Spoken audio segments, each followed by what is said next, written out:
News hunt Nidadavolu ప్రేక్షకులకు నమస్కారం. తూర్పుగోదావరి జిల్లా నిడదవోలులోని ఐ లవ్ నిడదవోలు పార్కు వద్ద కలకత్తాలో డాక్టర్ మౌమిత దేవనాథ్ని పైశాచికంగా హత్య చేసిన మృగాలను వెంటనే శిక్షించాలని, మహిళా ఉద్యోగుల రక్షణకు ప్రత్యేక చట్టభద్రత కల్పించాలని కోరుతూ ప్రజా సంఘాల ఆధ్వర్యంలో నిందితులను కఠినంగా శిక్షించాలని ఈ సందర్భంగా డాక్టర్ సాంబశివరావు మాట్లాడుతూ, మహానగరంలోనే మహిళలకు రక్షణ లేకుండా పోయిందని, ఎందరో ప్రాణాలను రక్షించవలసిన డాక్టర్లను పైశాచికంగా హత్య చేసిన మృగాలను వెంటనే శిక్షించాలని, మహిళలకు భద్రత కల్పించాలని, సంబంధిత వ్యక్తులపై కఠిన చర్యలు తీసుకోవాలని డిమాండ్ చేశారు. ఈ కార్యక్రమంలో ఆంధ్రప్రదేశ్ కాంట్రాక్ట్ ఎన్హెచ్ఎం స్టాఫ్ నర్సుల యూనియన్ రాష్ట్ర అధ్యక్షురాలు దయామణి, సిఐటియు నాయకులు జువ్వల రాంబాబులు మాట్లాడుతూ, రోజురోజుకి పెరిగిపోతున్న హత్యల నుండి మహిళలకు రక్షణ కల్పించాలని, ప్రజలకు మెరుగైన సేవలు అందించే నర్సులపై, డాక్టర్లపై జరుగుతున్న అకృత్యాలను వెంటనే అరికట్టాలని, ప్రత్యేకమైన చట్టాలకు రూపకల్పన చేసి దోషులను కఠినంగా శిక్షించాలని అన్నారు. ఈ కార్యక్రమంలో CITU, UTF, AP NHM contract staff nurses federation JAC, anganwadi workers union, ASHA workers union, KVPS, SFI, ఐద్వా మహిళా సంఘాలు, పట్టణ జనసేన నాయకులు, కార్యకర్తలు, ఇండియన్ మెడికల్ అసోసియేషన్ సభ్యులు, నిడదవోలులోని ప్రముఖ డాక్టర్లు, వైద్య సిబ్బంది పాల్గొన్నారు. మామూలు మెడికల్ వచ్చింది, తర్వాత పీజీలో పోస్ట్ గ్రాడ్యుయేషన్ సీట్ వచ్చింది. అందువల్ల ఆవిడకున్నటువంటి హార్డ్ వర్క్, తెలివితేటలు కూడా మనందరూ కూడా అభినందించాల్సిన విషయం అది.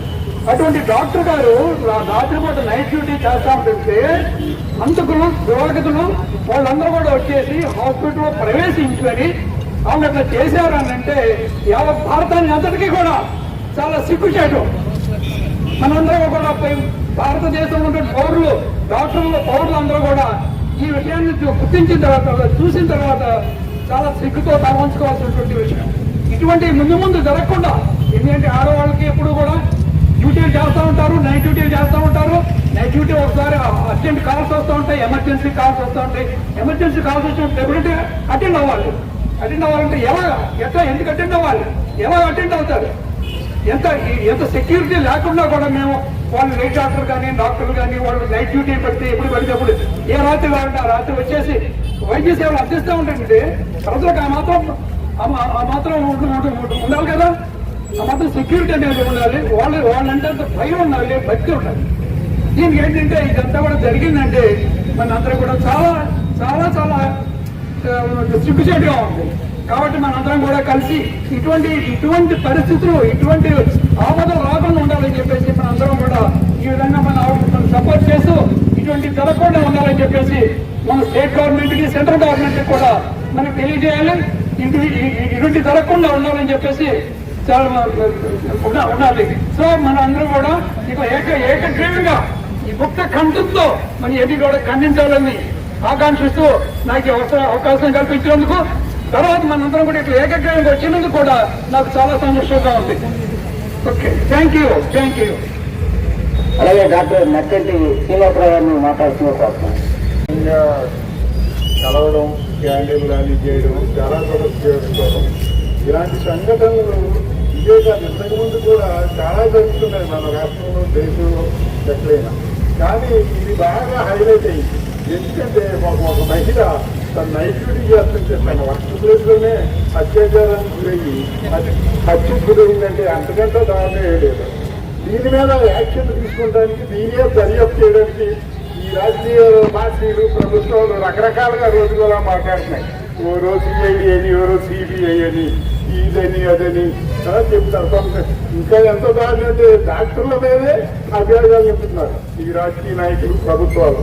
ఈ కేసుని నీరు కాచడం, మనం అంతా సంఘటనగా, బలవంతంగా అందరం ఒకటై సుదీర్ఘంగా మనం పోరాడితే భవిష్యత్తులో ఇలాంటివి ఏం జరగకుండా, మౌతాకి జరిగింది ఏ ఆడపిల్లకి జరగకుండా ఉండాలంటే మనం సంఘటనగా, బలవంతంగా మన ఏడుతో ప్రాణాలు కాపాడే డాక్టర్లే ప్రాణాలు తెస్తుంటే ప్రభుత్వాలు రక్షించలేకపోతే ఇంకేముంటాయి? సెక్యూరిటీ వాళ్ళకే కాదు, మనకి కావాలి, ప్రభుత్వం కావాలి, చిన్నపిల్లకి కావాలి, అందరికీ కావాలి సెక్యూరిటీ. వాళ్ళ అక్కల్లో పెట్టుకుని వాళ్ళ లైట్లు పెట్టుకుని తిరిగితే కాదు, మనకి కావాలి సెక్యూరిటీ. అని చేత మన సంఘటితంగా భయం లేకుండా దేనిక కాలం అయినా సరే మన పారాడి భవిష్యత్తులో ఆడపిల్లకి వర్క్ ప్లేస్ లోనే కాదు బయట అయినా సరే ఇదేనా. ఈ రోజు మహిళలు ఉద్యోగాలు చేస్తున్నారు, అన్ని చేస్తున్నారు, చదువుకుంటున్నారు, పురుషులతో సమానంగా ఉంటున్నారు. కానీ వాళ్ళకి రక్షణ మాత్రం సమానంగా లేదు.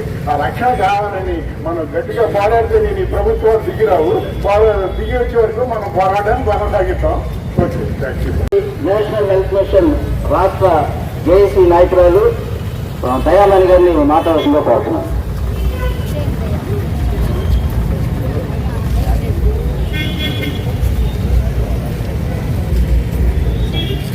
జోహార్. కూడి వచ్చిన అధికారులారా, గౌరవనీయులైన పెద్దలు, ప్రతి ఒక్కరికి, పట్టణ ప్రముఖులకు, ప్రజలకు, సభ్య సమాజానికి సేవ చేసే చేతులు మిమ్మల్ని అభ్యర్థిస్తున్నాయి, మాకు రక్షణ కల్పించండి. సేవ చేసే ఈ చేతులు మిమ్మల్ని అభ్యర్థిస్తున్నాయి, మా మాన ప్రాణాలకు రక్షణ కల్పించండి. సేవ చేసే ఈ చేతులు మరొకసారి ఈ కేంద్ర రాష్ట్ర ప్రభుత్వాన్ని బ్రతమాలుతున్నాయి, మా మాన ప్రాణాలకు రక్షణ కల్పించండి. మా ప్రాణాలు పణంగా పెట్టినైనా ప్రజలకు మేము వైద్య ఆరోగ్య సేవలు అందిస్తాం. మిత్రులారా, ప్రజలారా, గౌరవనీయులైన పెద్దలారా, ఈ రోజు ఈ నిడదవోలు మహాపట్నంలో ఈ నడుబొట్టున నిలబడి మనం చేసుకుంటున్న ఈ కార్యక్రమం భారతదేశంలో ప్రతి పౌరుడు తల దించుకోవాల్సిన అవసరం. మనం ఎంతో మక్కువతో, ఎంతో ఇష్టంతో సేవ చేయాలని ఒక దృఢ సంకల్పంతో ఈ వైద్య ఆరోగ్య శాఖలోకి ప్రవేశించి, అది డాక్టర్లుగా, నర్సులుగా, వివిధ హోదాల్లో, వివిధ పరిస్థితుల్లో మనం పనిచేస్తుంటే, మరి ఈ రోజు కలకత్తా మహానగరంలో కోట్ల మంది ప్రజలు ఉన్న మహానగరంలో, లక్షల మంది ఉన్న మహానగరంలో, వేల మంది ఉద్యోగులు ఉన్న ఆ యొక్క రాజకర హాస్పిటల్లో ఒక మహిళా డాక్టర్ పై జరిగిన అత్యాచార హత్య అనేది ఈ రోజు మనం అందరం తలదించుకునే పరిస్థితి. స్వతంత్రం వచ్చిందని ఆగస్టు నెలలో మన స్వేచ్ఛ వాయువుల్ని పీల్చుకుంటూ స్వతంత్ర వేడుకలు జరుపుకుంటున్న ఈ భారతావనిలో మరికొన్ని గంటల్లోనే మన స్వతంత్ర వేడుకలను జరుపుకునే పరిస్థితుల్లో ఇంత విషాదకరమైన సంఘటన జరగడానికి బాధ్యులు ఎవరు అనేది ఈ రోజు మనం ఆలోచించాలి. మనం ప్రతి ఒక్కరు ఆ బాధ్యులు ఎవరనేది తెలుసుకునే వరకు ఐక్యంగా మనం పోరాటం చేయాలి. ఇవాళ మొదటగా మహిళా డాక్టర్ కంటే ఈ రోజు మనం ఆలోచన చేయవలసింది ఒక మహిళగా. 78 సంవత్సరాల స్వతంత్ర భారతావనిలో ఇంకా ఎక్కడుంది మహిళకి రక్షణ అనేది మనం ఏటా ఇలాంటి సంఘటనల ద్వారా మనం గొంతెత్తి నిలదీస్తూనే ఉన్నాం. ఈ ప్రభుత్వాలు ఇలా కొనసాగిస్తూనే ఉన్నాయి. మనం ఢిల్లీ మహానగరంలో చూసాం, నిర్భయ ఘటన ప్రపంచాన్ని కుదిపేసింది. దాని వల్ల ఒరిగింది ఏంటంటే ఒక నిర్భయ చట్టాన్ని చేశారు. దిశ అనే ఒక డాక్టర్ కూడా మరి గత 4 సంవత్సరాల క్రితం కూడా అత్యంత పాశవికంగా అత్యాచారం చేయబడి తన హత్య చేయబడింది. దానికి కూడా ఒక కొత్త చట్టం వచ్చింది, దిశ చట్టం. అది మనందరికీ తెలుసు. ఈ రోజు నిజంగా ఆరోగ్య సేవకులుగా మేమంతా ఆందోళన చెందుతున్నాం, మహిళలుగా మేమంతా ఆందోళన చెందుతున్నాం.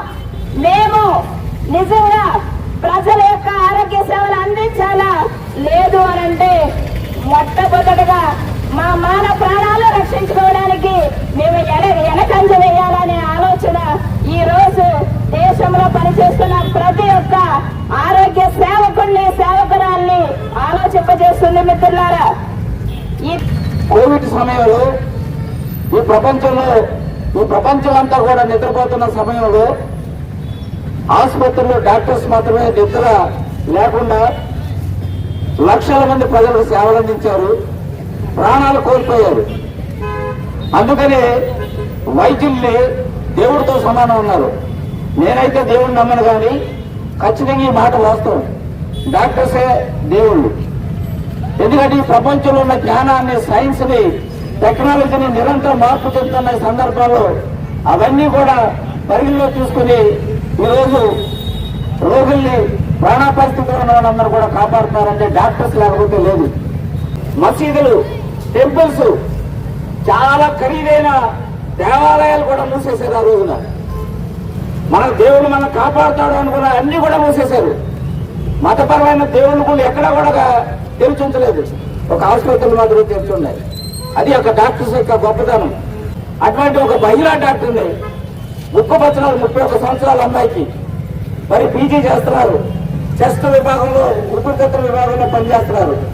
అక్కడ సంజయ్ రాయ్ అని ఒక దొండగుడు, వాడు పోలీస్ ఇన్ఫార్మర్ చేస్తున్నాడంట సిటీలో. వాడు హాస్పిటల్లో మాఫియాగా వ్యవహరిస్తూ బెడ్లు ఇప్పిస్తాను రకరకాల డబ్బులు తీసుకుంటూ కొంతమంది మహిళల మీద అటెంప్ట్ చేయడం కానీ లేదా దోపిడీలు చేయడం కానీ ఇటువంటివన్నీ కూడా చేస్తున్నాడు. ఒక అరాచకుడు. మరి ఆ డాక్టర్ గారి యొక్క ఈ రిపోర్ట్ వస్తే 150 గ్రాముల స్పెర్మ్ ఉందని చెప్పేసి ఆ రిపోర్ట్స్ వచ్చినాయంటే డాక్టర్ చెప్పారు. అందరూ కూడా చివరి మాటలో ఉన్నాయి. ఆ డాక్టర్ గారు చాలా అసలు వీడియో చాలా మందికి చూసే ఉంటారు. అసలు మనిషి అన్న వాళ్ళు ఎవరు కూడా కన్నీళ్ళు రాకుండా ఉండవు. అంత దారుణంగా మహాతల్లి ఎంత బాధపడ్డదు. ఇది చాలా అమానుషమైంది. ఇక్కడ తెలుసుకోవాల్సింది ఏంటంటే భారతదేశ చరిత్రలో ఎక్కడ కూడా ఒక సంఘటన జరిగితే ముఖ్యమంత్రిని ప్రాసిక్యూట్ చేయమని చెప్పిన సందర్భం లేదు. కానీ ఆ రాష్ట్రంలో సీఎంని కూడా ప్రాసిక్యూట్ చేయాలి, బెంగాల్ సిటీ కోల్కతా సిటీ కమిషనర్ని ప్రాసిక్యూట్ చేయాలని చెప్పి.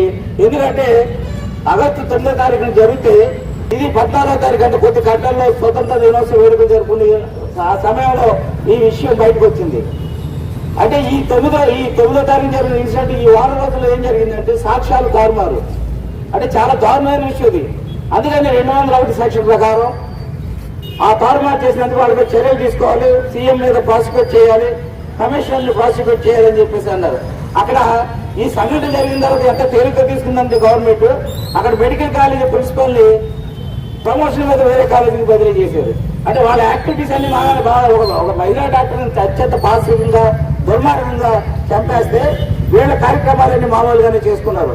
భద్రత చట్టాలు తీసుకురావడానికి అవకాశం ఉంటుందని తెలియజేస్తున్నారు. ఈ